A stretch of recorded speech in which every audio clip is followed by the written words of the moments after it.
कहा गया है और कोर्ट ने क्या कुछ इसमें आज कहा है?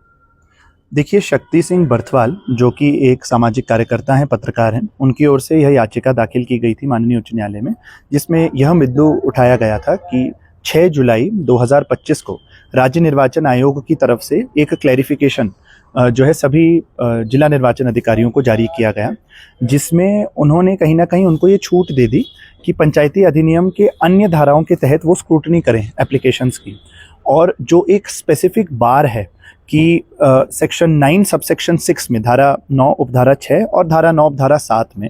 जो यह इंगित करता है कि कोई आदमी एक ही जगह या कोई महिला एक ही जगह के वोटर हो सकते हैं, यानी कि वो अगर एक नगर पालिका के वोटर हैं तो वो नगर पालिका के ही वोटर रहेंगे और वो चुनाव लड़ने के लिए पंचायत नहीं जा सकते।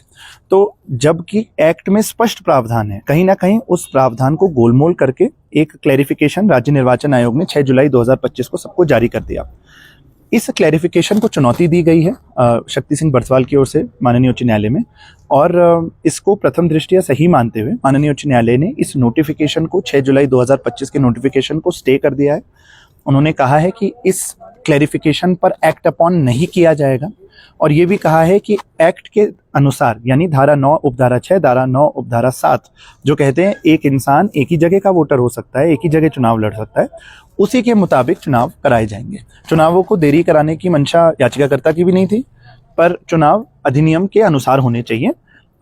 इसकी हम उम्मीद करते हैं। किस तरह का ऑर्डर ये अब इफेक्ट करेगा चुनाव में? देखिए, अब जब कोर्ट ने नगर ये जो पंचायत राज के इन पूरे चुनावों में इस क्लैरिफिकेशन को स्टेट इलेक्शन कमीशन के स्टे कर दिया है, तो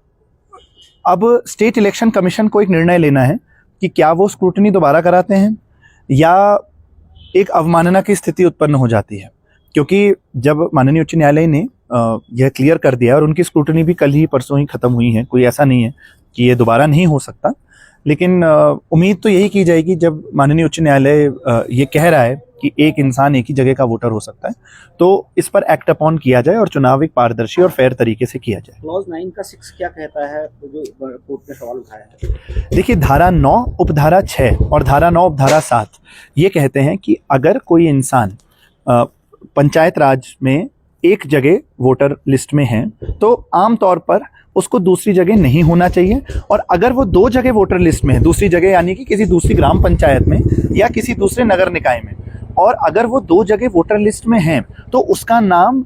आवश्यक रूप से अनिवार्य रूप से स्ट्राइक ऑफ होना चाहिए एक लिस्ट से, तब वो उसको एक ही लिस्ट का होना चाहिए। चुनावों से पहले, चुनावी प्रक्रिया से पहले वो स्ट्राइकिंग ऑफ भी हो जानी चाहिए। तो जब एक्ट ये कहता है तो कमीशन को ये पावर नहीं है। याचिकाकर्ता की ओर से विपुल जैन बनाम उत्तराखंड राज्य के न्याय निर्णय का भी हवाला दिया गया था, जिसमें वर्ष 2019 में माननीय उच्च न्यायालय ने अपने न्याय निर्णय में अनुच्छेद 82 और 83 में यह स्पष्ट किया हुआ है कि जहां पर एक्ट का कोई प्रावधान है, राज्य निर्वाचन आयोग उसको ओवरराइड नहीं कर सकता। तो जब इस बात को आज माननीय उच्च न्यायालय ने फिर दोहरा दिया है, तो अब राज्य निर्वाचन आयोग को देखना है कि वो चुनाव विधि सम्मत तरीके से कराता है या एक अवमानना की स्थिति उत्पन्न होती है।